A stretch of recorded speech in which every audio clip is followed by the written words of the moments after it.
하박국 3장 16절부터 마지막 절까지 보도록 하겠습니다.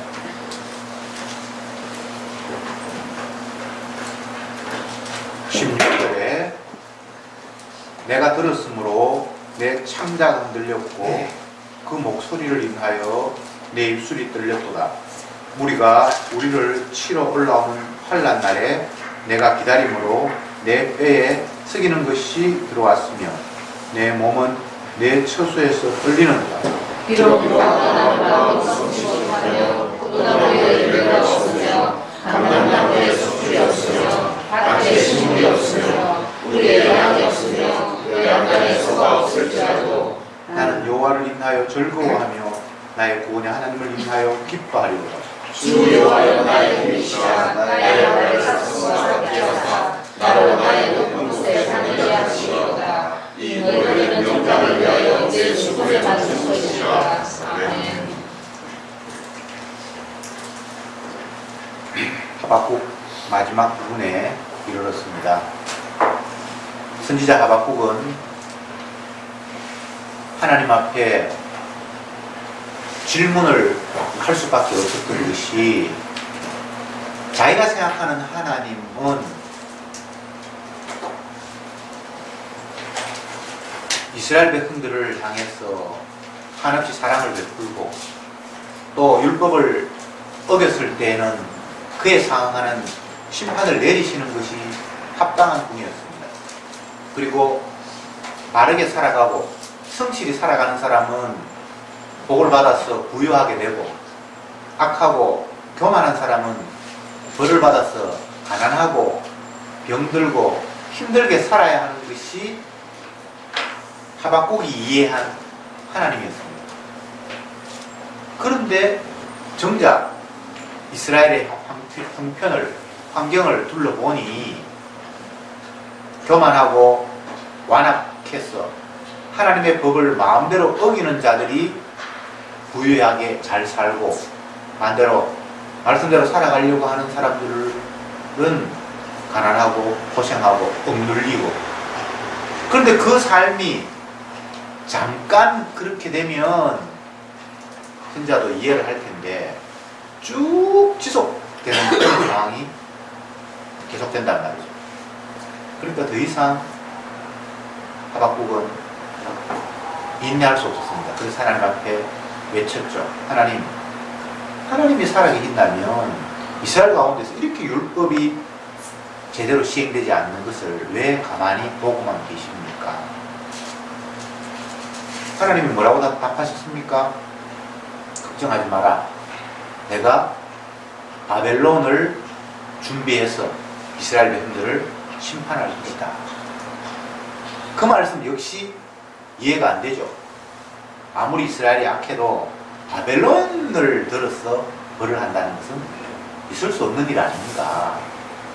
이게 비단 선지자 하박국만의 의문이 아니라 모든 인간들이 다 품을 수 있는 보편적인 의문이죠.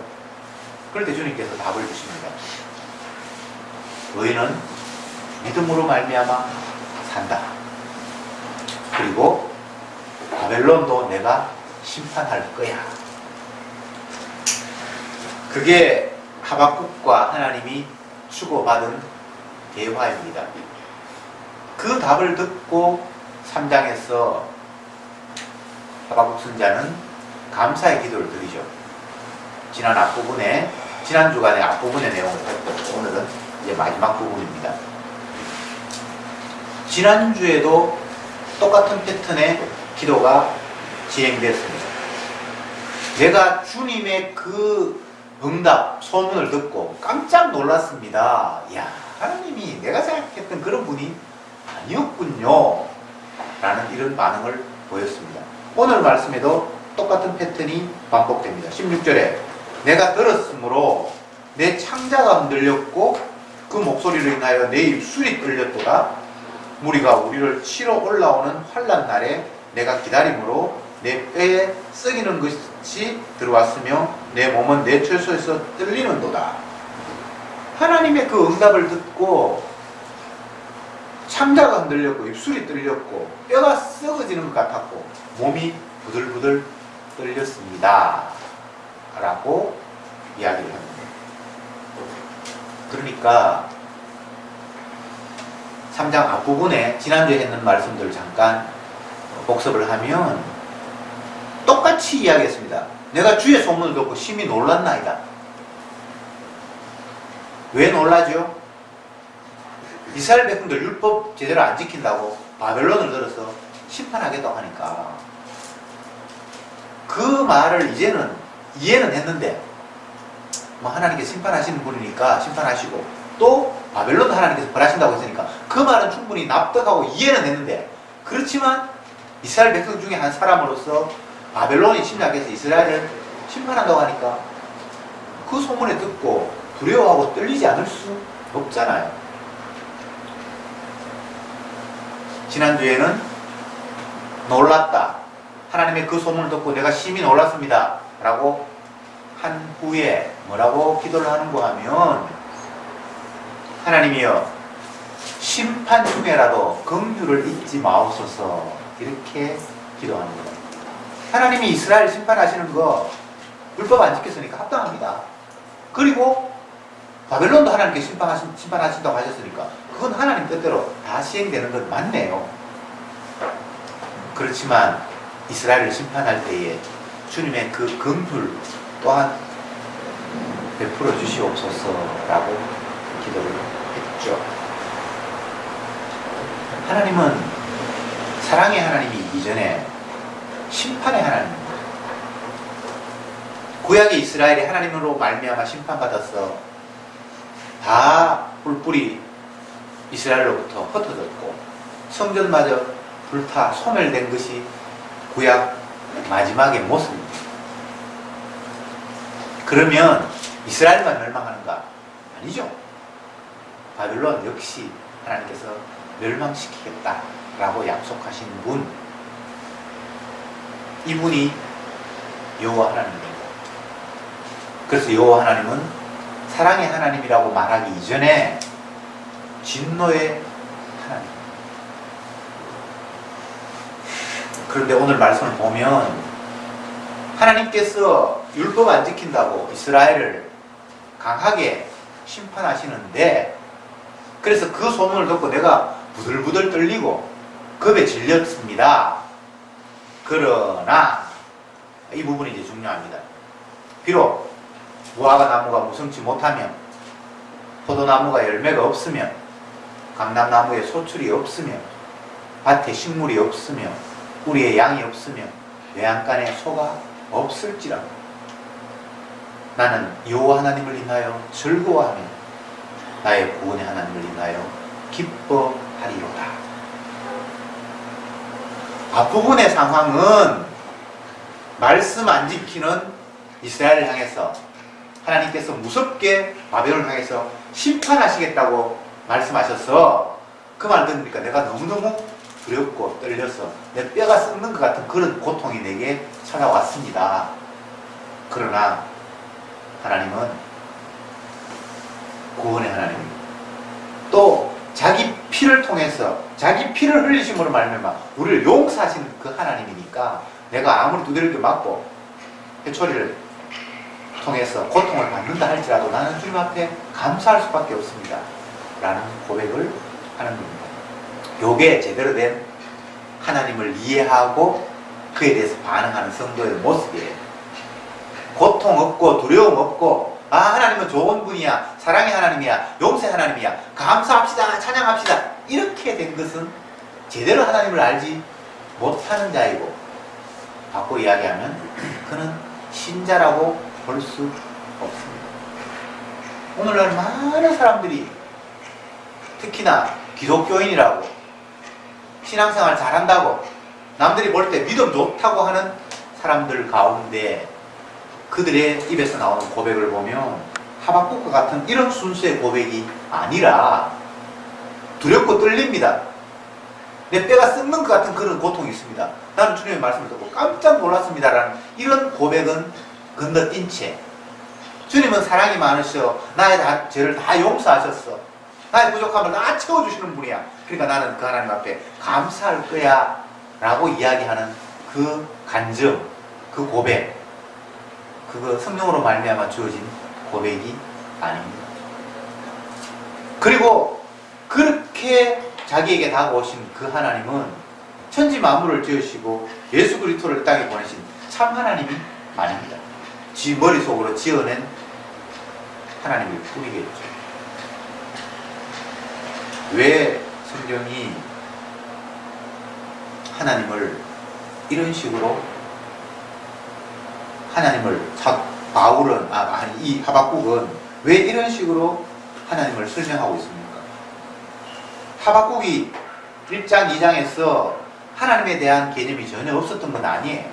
나름대로 하나님이 어떤 분이라고 자기 머릿속에 상상하고 생각한 바가 있었어요. 근데 진짜 하나님이 응답으로 찾아왔을 때는 깜짝 놀란 거예요. 내가 생각한 그런 하나님이 아니었던 거예요.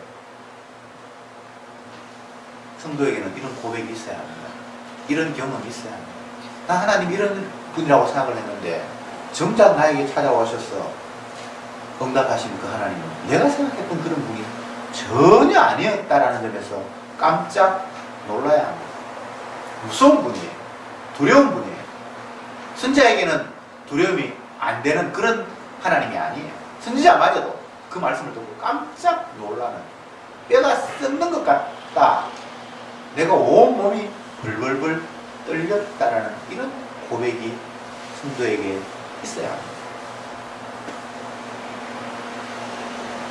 시편에서 다윗이 여호와 하나님을 찬송하고 감사하면서 여호와 하나님을 표현하는 많은 표현들 가운데 경외할 분을 이야기했습니다. 경외. 두려운 마음으로 섬겨야 할 분이라는 거죠.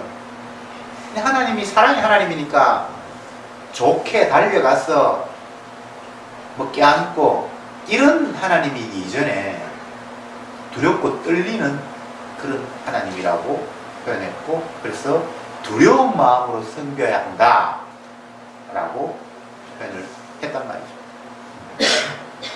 여러분, 여호와 하나님이 두렵습니까? 많은 사람들이 하나님을 사랑의 하나님으로 표현하고 이해하면서 정작 두려운 하나님, 심판하시는 하나님에 대해서는 별 생각이 없습니다. 예수님이 십자가에 달려 돌아가셨을 때에 마지막으로 외쳤던 그 부르짖음을 한번 생각해 보십시오. 엘리 엘리 라마 사박다니, 나의 하나님 나의 하나님 어찌하여 나를 버리셨나이까? 라는 그 고백은 아들이지만 아버지가 너무 두려운 거예요.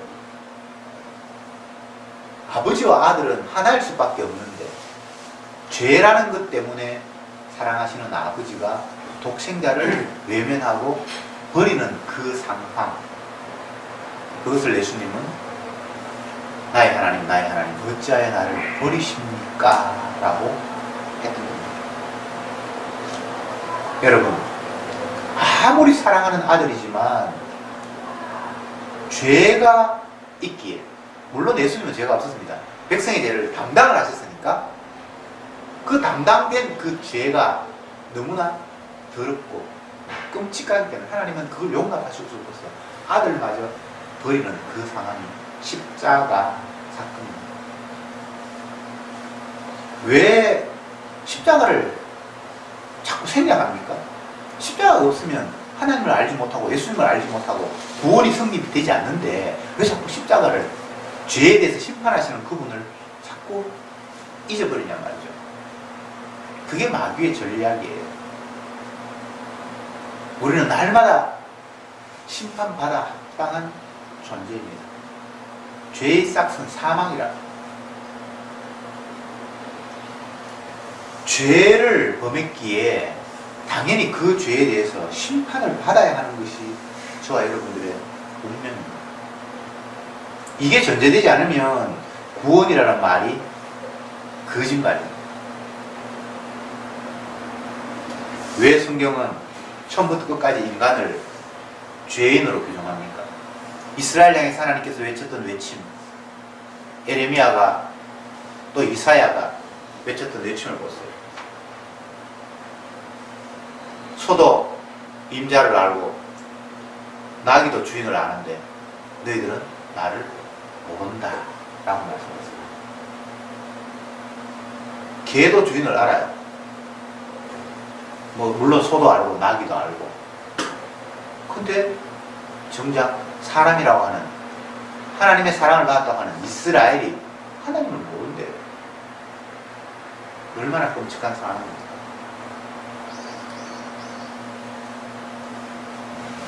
인간은 선악과를 따먹고 난 이후부터 스스로 신이 되었고 자기의 만족을 채우기 위해서 모든 것들을 이용하는 그런 체제로 삶이 굳어지고 말았습니다.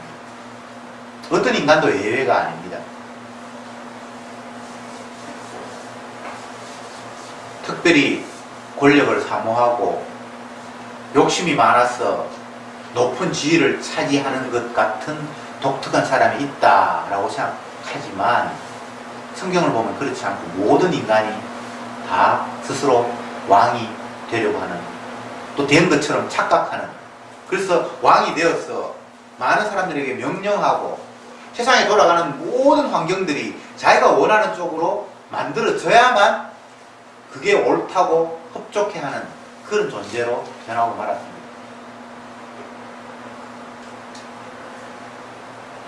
비가 오고 바람이 불고 그 세상 환경마저도 내 입장에서 이해하고 해석합니다. 내가 오늘 야외에 나들이 가려고 했는데 왜 비가 와? 그러면 비가 그건 악이에요. 비 오는 것은 안 좋은 거예요. 반대로 날씨가 너무 더워서 꼼짝도 못 하는데 비가 막 내린다. 그러면 그 비는 아름다운 비예요. 도대체 무엇을 근거로 똑같이 비가 내렸는데 한 번은 그 비를 향해서 화를 내고 한 번은 비가 잘 온다고 칭찬합니까? 그게 내 삶, 내 기대, 나의 신체와 직접적으로 연관이 있어요. 비 오는 것만 그렇습니까? 이 세상 모든 일이 다 그래요. 대구 사람들은 자기가 원하지 않는 대통령이 뽑혔다고 막 화를 내요. 홍준표가 돼야 되는데 문재인이가 됐다고.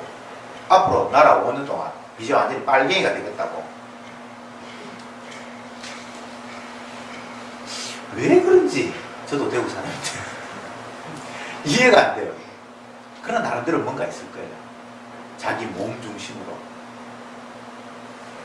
여러분, 인간들에게는 참과 진리라는 것이 없습니다. 지 마음대로 갔다 갔다 해요. 지 좋으면 참이고 지가 싫으면 거짓이지 그게 절대적인 진리는 아니에요. 그 인간 가운데 저와 여러분들이 포함이 됐어요. 좋고 나쁨이 하나님께서 약속하신 그 언약의 기준에서 옳다 그르다, 이건 죄다 이건 의다, 그렇게 판정하면 얼마나 하나님이 기뻐하시겠습니까? 주님이 우리에게 기준을 날마다 주시거든요. 제시하시거든요. 나 이거 원해, 나는 이거 목적을 위해서 이런 일을 펼쳤어 라고 계속해서 계시의 말씀을 통해서 우리에게 기준을 주시잖아요. 그런데 우리는 그걸 기준으로 삼지 않고 내 육신을 기준으로 생각하면서 이건 나쁜 거야, 이건 좋은 거야, 이렇게 판정을 내리고 만단 말이죠. 다시 하박국으로 넘어가서 하박국 선지자 자기 개인의 몸, 신체를 중심으로 볼 때에 하나님께서 바벨론을 들어서 이스라엘을 심판하겠다는 그 이야기는 어떻게 반응해야 맞습니까? 하나님, 그러면 안 됩니다. 그렇게 반응해야 되잖아요. 그런데 하박국은 기뻐하며 찬양의 기도를 하나님께 드리고 있어요. 이건 자기의 육의 본성이 전혀 아니죠, 그죠?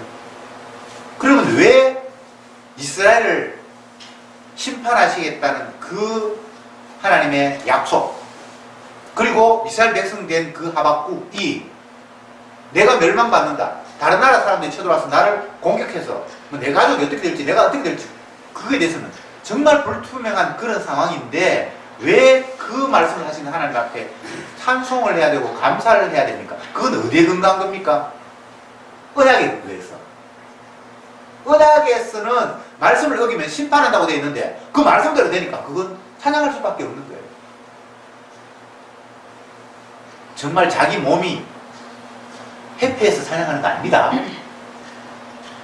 행복하지 않다는 표현을 아니 주님의 그 말씀이 그렇게 나에게는 썩 유쾌하지 않습니다라는 표현을 앞부분에 했잖아요. 내 몸이 벌벌벌 떨리고 뼈가 썩는 것 같은 그런 고통이 있습니다라고. 그럼에도 불구하고 양간에 소가 없고 우리의 양이 없고 뭐 밭에 식물이 없고 해도 그것과 상관이 없이 나의 구원의 하나님을 인하여 나는 주님을 찬송할 수밖에 없습니다. 그게 신앙의 원형이에요. 이게 진짜 하나님께서 성도에게 은혜를 주셔서 고백할 수 있는 표본입니다. 다시 말씀드립니다. 하나님의 말씀이 기준이 되어서 나에게 덮쳐올 때 1차적인 반응은 고통입니다. 두려움이고 떨림이고 뼈가 썩는 것 같은 그런 아픔이에요. 왜? 내가 짓눌려야 되고 박살이 나야 되니까. 자기가 부서지는데 환영할 수 있습니까? 1차적으로 고통이에요. 1차적으로 하나님 말씀이 임할 때. 그러나 그 너머에 심판만 있는 것이 아니라 그 심판 가운데 구원을 약속하셨기 때문에 그것 때문에 다시 찬송이 나오는 이런 순서가 진짜 신앙의 고백이라고, 제대로 주님의 은혜가 닥쳐서 나오는 성도의 반응이라고. 여러분 이거 몰랐습니까? 다 아는 사실인데 우리는 앞부분 생략하고 싶은 거예요. 그런 거 없이 그냥 구원이 우리에게 닥쳐 오기를 희망하고 있는 거예요. 그러나 주님의 사랑은 절대 그런 식으로 임하지는 않습니다. 예수님이 십자가에 못 박히고 아버지로부터 버림받고 심판받은 이후에 다시 용납하시고 3일 만에 그를 일으키셨던 것이 성경의 기준으로 나와 있잖아요. 그게 주님의 구원의 방식이거든요. 구약으로 표현하면 이스라엘 백성들을 애굽에서 그 죄악된 곳에서 건져내기 위해서 하나님이 사용하신 방법은 어린 양이 피를 흘려 죽고 이스라엘 백성들이 거주하는 문설주에 문 인방에 피가 뿌려지는 희생이 전제된 후에 애굽의 모든 장자를 죽이는 그 심판 가운데서 이스라엘 백성들의 장자는 살아났다라는 것이 구약에서의 약속이잖아요. 그들을 살리기 이전에 대신 누가 피 흘려 죽었어요. 그 죽음을 근거로 해서 그들은 용서받는 거예요. 신약의 성도들이 구원을 얻고 주님의 그 사랑을 찬송하는데 그 찬송은 어떤 찬송입니까? 십자가에 피 흘리신 주님을 감사하며 찬송하는 거예요. 그 아들 예수의 피가 우리를 모든 죄에서 깨끗게 하였느니라. 그가 대신 채찍에 맞음으로 우리가 나음을 입었도다. 반드시 희생이 전제된 후에 용서가 사랑이 펼쳐지는 것이 주님의 약속입니다.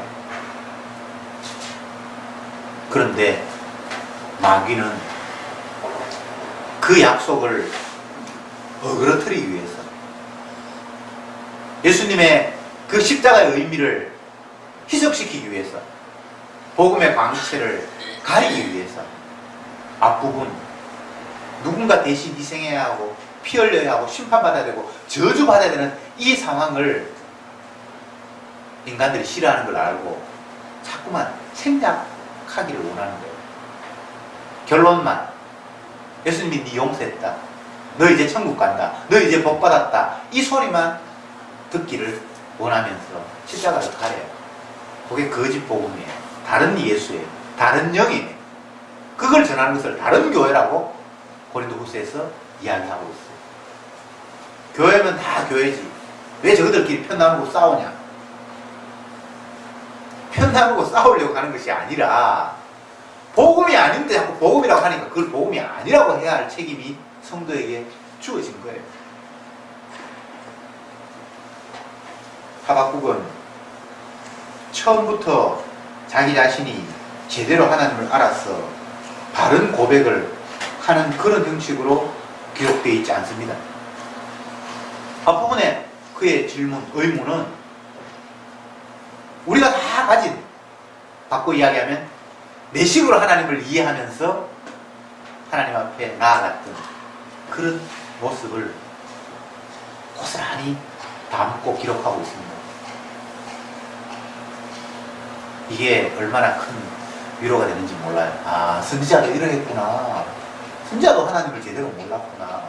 선지자도 자기 몸 중심으로 하나님을 이해했었구나. 그런 때가 있었구나. 이건 하박국 혼자만의 이야기가 아니라 모든 인류가 공통적인 상황입니다. 누구도 하나님을 바르게 알 수가 없게 돼 있어요. 선악과를 따먹은 인간은 생명나무로부터 추방되었기 때문에 그곳에는 자기 몸 중심의 사고방식밖에는 흐르지 않아요. 그런 자기 몸 중심으로 생각하고 있는 그들에게 하나님께서 등장하셔서 율법을 주시면 자기 몸 중심으로 그 율법을 이해할 수밖에 없어요. 아, 지키면 복받고 못 지키면 저주받는다고 하니까 난 저주받기 싫어. 지켜서 복받아야지. 왜 하나님께서 그 말씀을 주셨는지 그 이유는 별로 관심이 없고 나는 복이 좋으니까 그 말씀 통해서 복을 따내야지라는 그 생각밖에 없었던 거예요. 그런데 하나님은 왜 율법을 주셨습니까? 자기 아들을 바라보게 하시려고. 자기 아들이 얼마나 대단한지를 온 백성들이 깨달아 알게 하는 것이 궁극적인 목적이어서 그들에게 율법을 주신 거예요.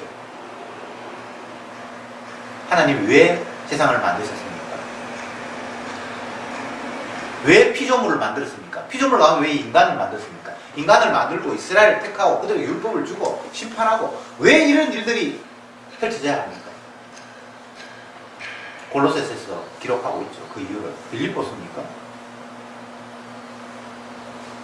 모든 피조물들이 예수님을 향해서 무릎을 꿇고 그를 주로 시인하게 하기 위해서 하나님께서 모든 일들을 펼치셨다. 그러니까 아들, 하나님은 아들이 주가 되어서 영광받는 것을 목적으로 세상을 펼치셨고 운영하셨고 종결하시는 분이잖아요. 그러니까 율법을 주신 이유도 아들 때문에. 더 가깝게 말하면 우리가 죄인이어서 멸망갈 수밖에 없다는 사실을 확인시키기 위해서.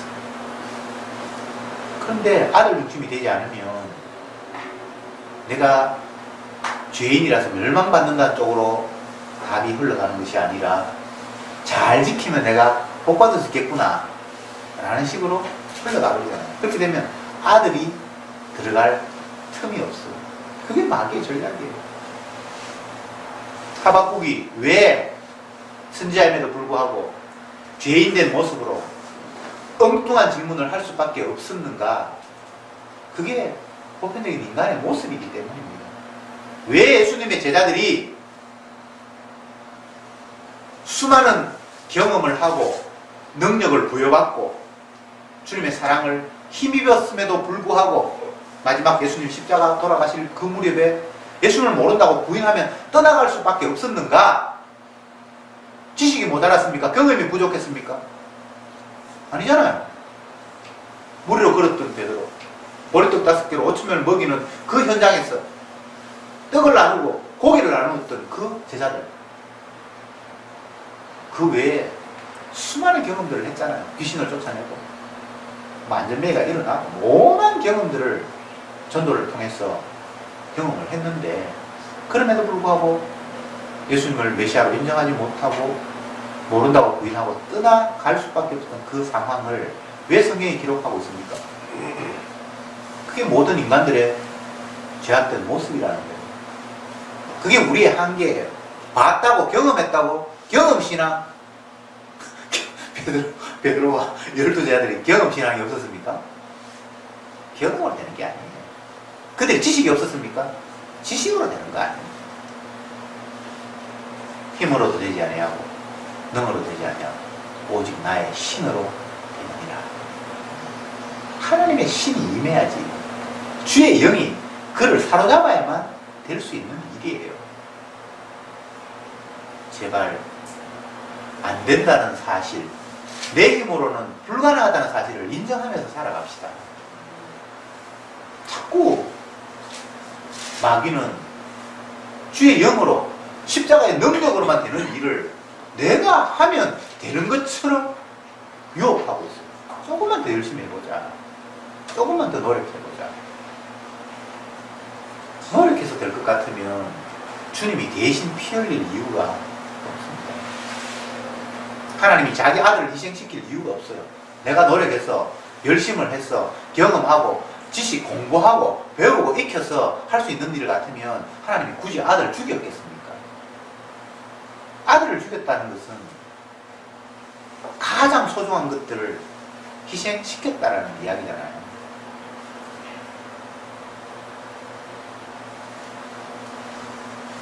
우리는 주님의 약속 앞에 내가 그동안 이해하고 생각했던 많은 것들, 이것들이 얼마나 엉터리 없고 보잘것없고 가치 없는 것이었던가라는 것을 새록새록 깨달아야 됩니다.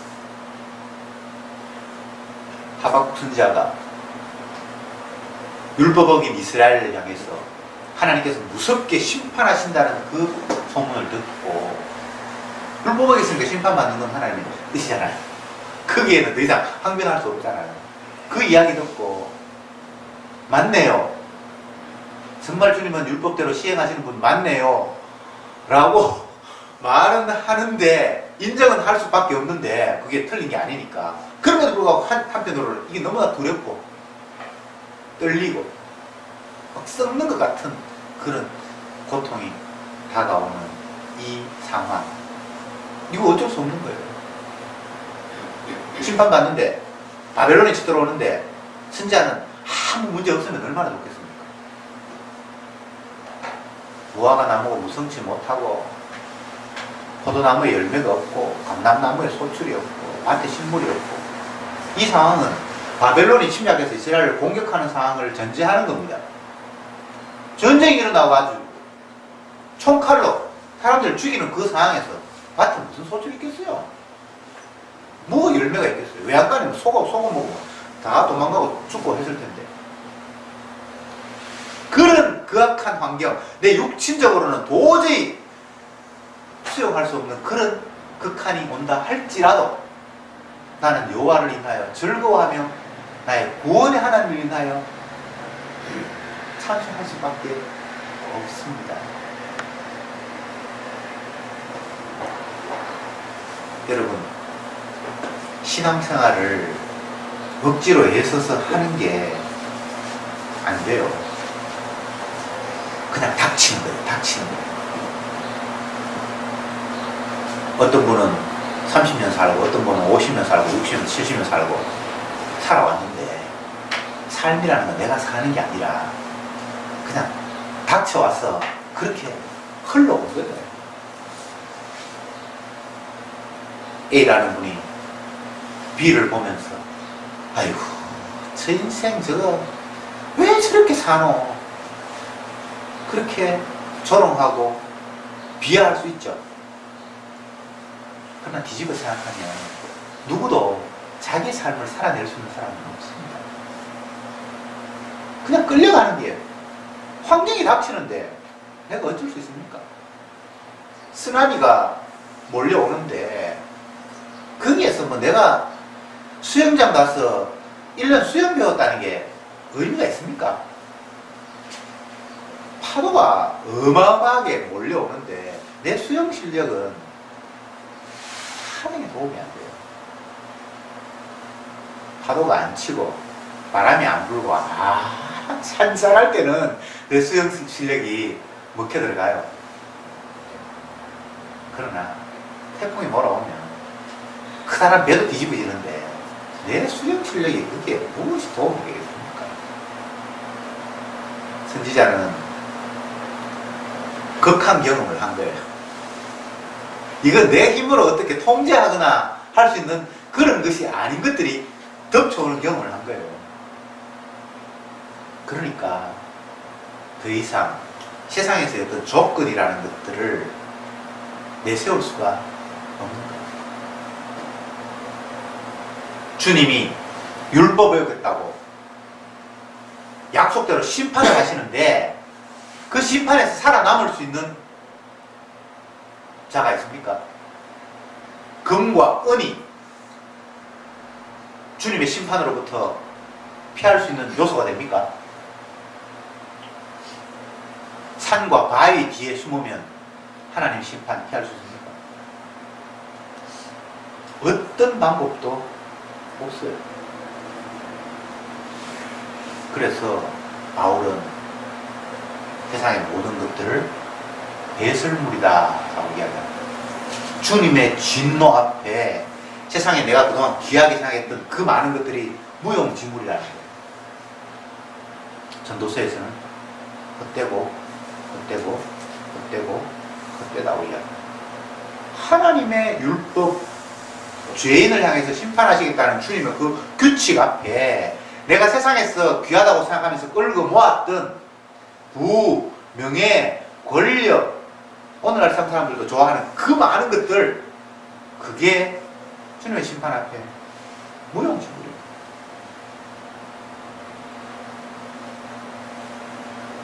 그러면 무엇이 주님의 심판에서부터 우리를 지킬 수 있는가? 그건 예수님의 대신 흘린 보혈의 피잖아요. 로마서 8장 1절 찾아봅시다.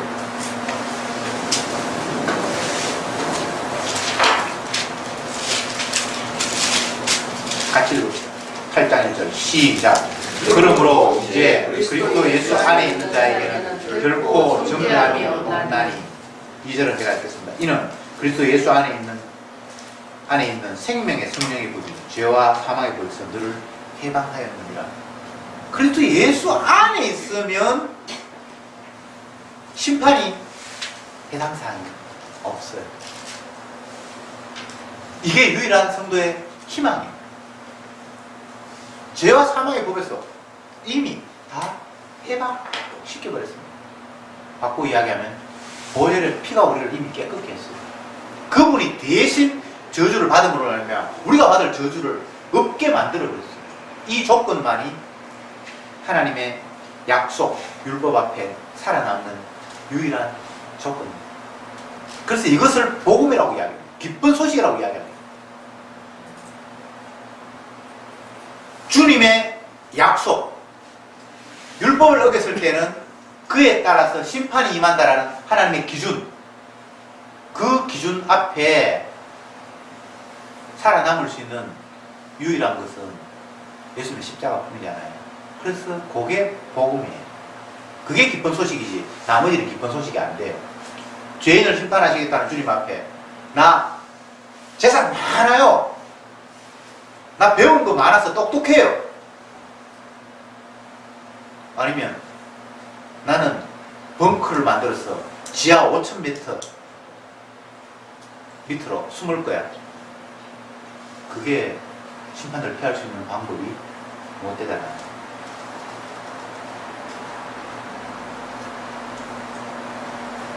그리스도 예수 안에 있는 자에게는 결코 정죄함이 없는다. 이 유일한 생명의 복음이 날마다 우리들의 가슴 속에서 기쁨으로 피어날 수 있길 바랍니다. 기도합시다. 주님, 감사합니다. 하박국의 찬송을 통해서 다시 한번 우리 자신을 돌이켜 봅니다. 죄를 범했기에 당연히 심판받을 수밖에 없는 저들입니다. 그 심판은 적당히 때리는 것이 아니라 주님의 진노를 있는 그대로 다 퍼붓는 심판입니다. 이 심판 앞에 우리가 살아남을 수 있는 방법이 없음을 고백합니다. 우리는 마땅히 죽어야 할 죄인입니다. 그러나 이런 죄인을 대신해서 예수님께서 십자가를 통해서 아버지의 저주를 온몸으로 받으시고 우리를 죄에서 해방해 주신, 용서해 주신 그 사랑, 하박국처럼 깨달으면서 날마다 감사하며 살아가는 저들이 되게 하옵소서. 예수님의 이름으로 기도드리옵나이다. 아멘.